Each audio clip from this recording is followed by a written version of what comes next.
In 1991, I was one of the planners and implementers of Operation Desert Storm. Operation Desert Storm was a major military operation against the Iraqis. It kicked off with I believe, a 44-day strategic air campaign. We started off that air campaign by blowing up every means of communication, meaning we shut down the radios, we shut down the TVs, we shut down everything. We blew up all the bridges, we blew up all the highways, we blew up everything. Electrical generation plants, petroleum plants, fuel, and this went on for 44 days. And we slaughtered the Iraqi people, slaughtered them. It's not a violation of the war. Everything we bombed was a legitimate military target. But the point is, we killed a lot of Iraqi civilians. Now, the reason why I bring that in is Russia engaged in a major military campaign against Ukraine. You know what they didn't do? They didn't shut down cell phone service. They didn't shut down internet connectivity. They didn't shut down the railroads. They didn't shut down the highways. They let the Ukrainian people travel to and fro here and there. They allowed the president of Ukraine to get on video conferences with the United States Congress, with British Parliament, with the European Union, with NATO, video conferences that not only elevated his status as a leader, but generated billions of dollars of military aid that then flowed in, was turned over to the Ukrainian army and killed Russian soldiers. So the military imperative, the military necessity of shutting this down is real, but Russia didn't do it. Why? Because Russia isn't viewing this as a war like we viewed the war against the Iraqis. Russia is viewing this as a special military operation. People make fun of that word, but it's not war, because if it was war, Ukraine would be gone today, eliminated. You wouldn't recognize it. Unfortunately, it's getting that way because the way the Ukrainians have opted to defend means they're putting their military forces in residential areas, and those areas are getting bombed and destroyed and people are dying. But the original Russian approach was a very soft approach. They didn't use Russian doctrine of overwhelming military firepower, artillery that flattens everything, followed by a massed tank attack that runs over everything. That's not what they did. They actually came in with light infantry units up front who tried to negotiate their way through the towns and cities, meet with the elected officials and say, we're not a threat. Just let us go through and do our job. We won't bother you. You can continue to govern the way you want to govern. I believe the Russians were told by their intelligence professionals that they would be well received. The rumors are that Putin has arrested several of these intelligence officials because they got it wrong.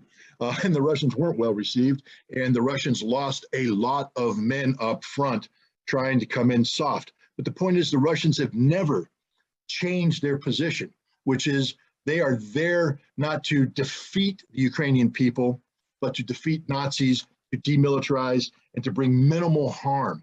And we have written orders to this effect. Now, unfortunately, there's been fighting, and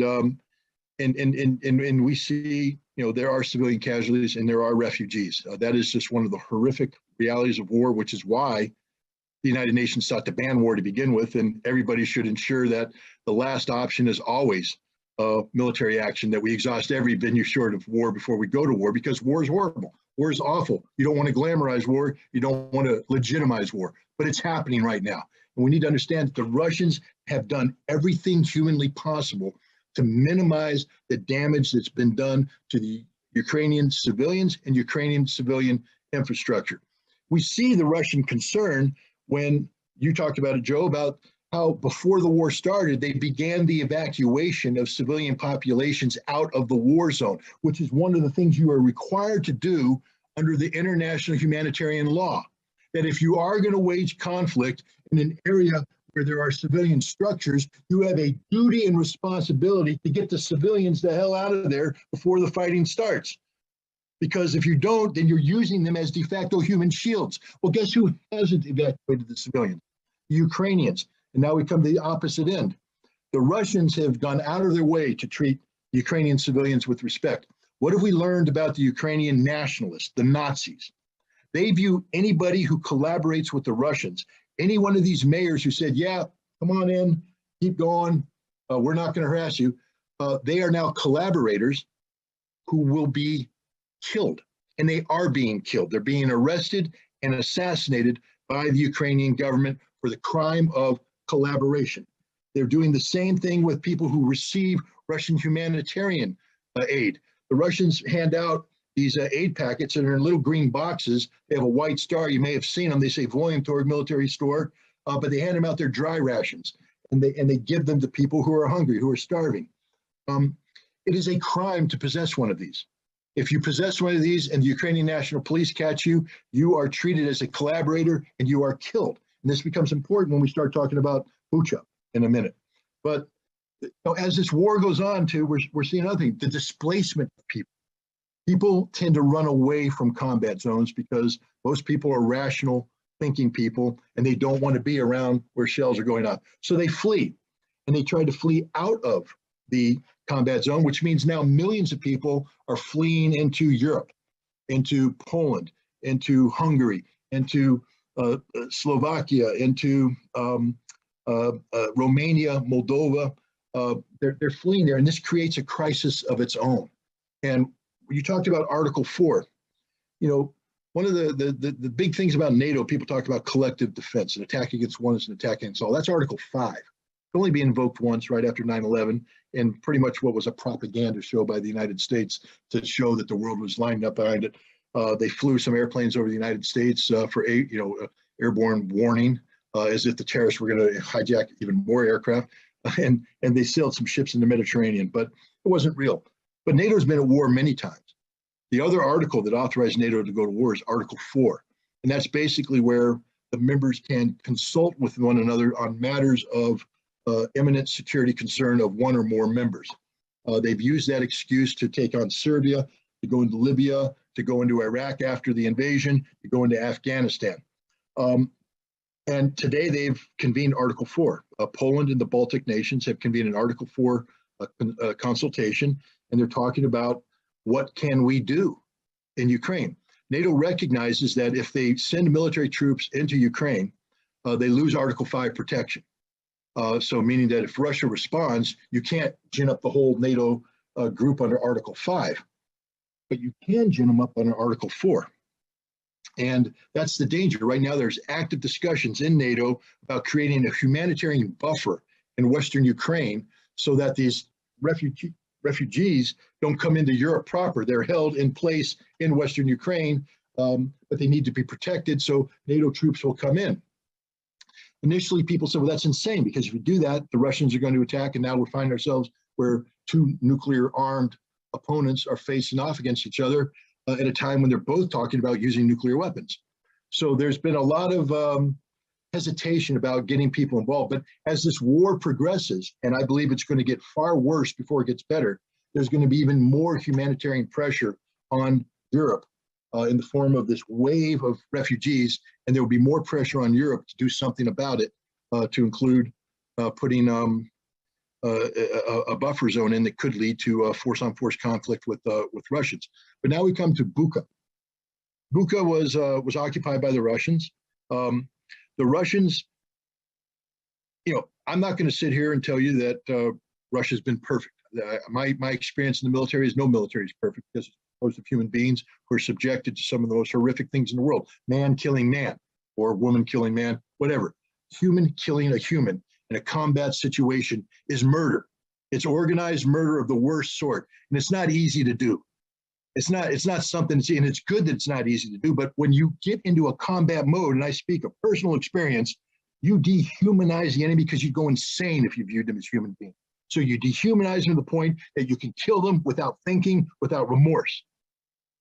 And if the second you lose that edge, you die, because the other guy hasn't. He's going to kill you.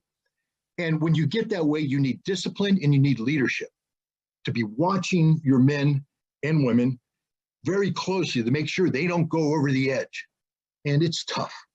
I mean, Michael Hare wrote a book called Dispatches about Vietnam. It's a classic book. It was quoted in Apocalypse Now, but the saying was, charging someone with murder in wartime is like writing speeding tickets at the Indianapolis 500. It just doesn't make sense, because war is about murder. Well, it's not. It's about murder of other combatants. It's not about murder of civilians. Sometimes civilians die. That's just the horrible reality of it. The modern military math is, generally speaking, in a modern conflict, for every combatant that dies, a civilian dies. So if we're in a war where 100,000 soldiers have died on both sides, you're probably going to have 100,000 dead civilians. That's just the way it works. But not in Ukraine.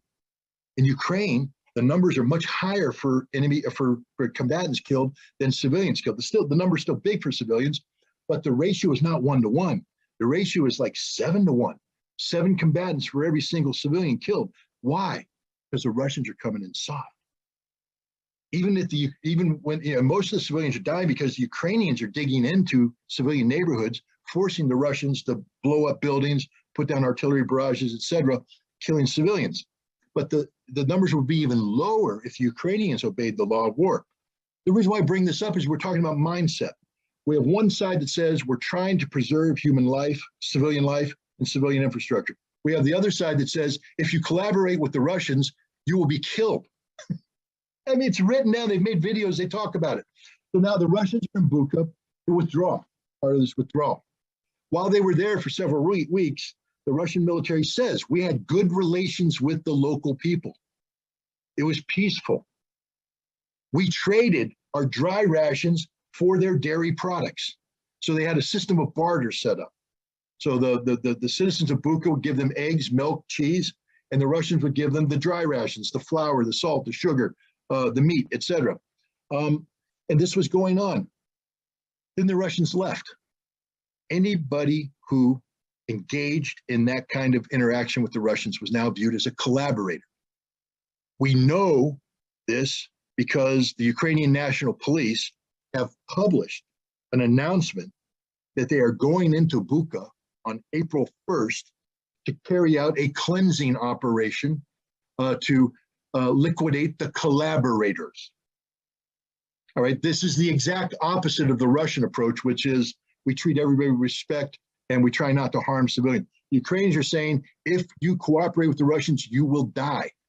They have a videotape of a senior political figure announcing on social media to the citizens of Bucha, stay in your homes. The National Police are carrying out a cleansing operation. Do not panic. Stay in your home. She repeats it over and over and over again. Why? Because the police are in the streets gunning people down, kicking in doors of people who are collaborating and killing them.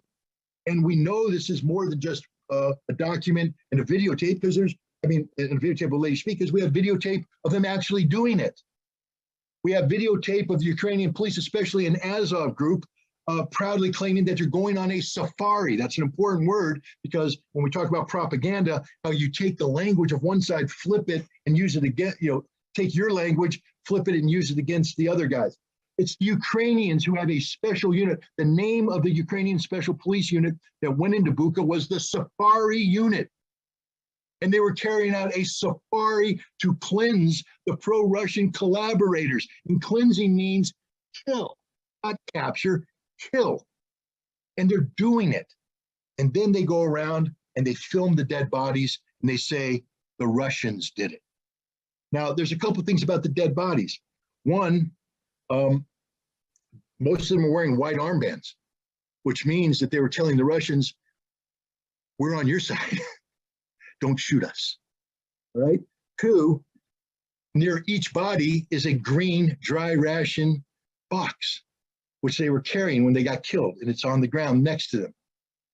3, when they didn't have the armband, it's because the armband had been taken off and used to bind their hands behind their back. These people were murdered, not by the Russians, but by the Ukrainians. And yet that's not the spin that we're getting right now. The spin we're getting is just the opposite. All the forensic data that's available right now strongly suggests that the Ukrainians are responsible for the death of these people in Bucha. There's no doubt about it.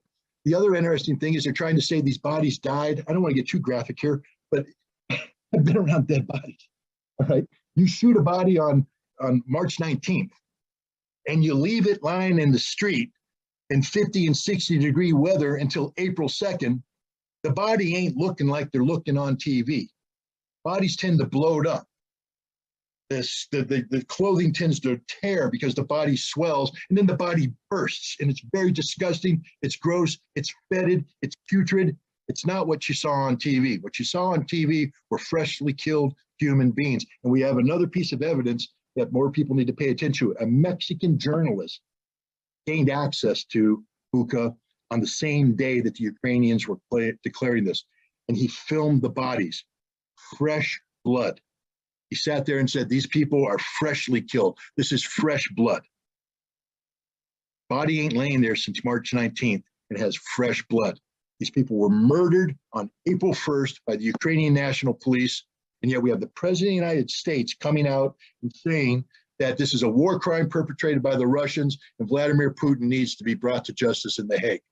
This is a propaganda war unlike anything we've seen in modern times, because it's not just about manufacturing a case for war. This is about an outright lie about murder, which makes us complicit in the crime, us being Americans, because that's our president who's facilitating the crime.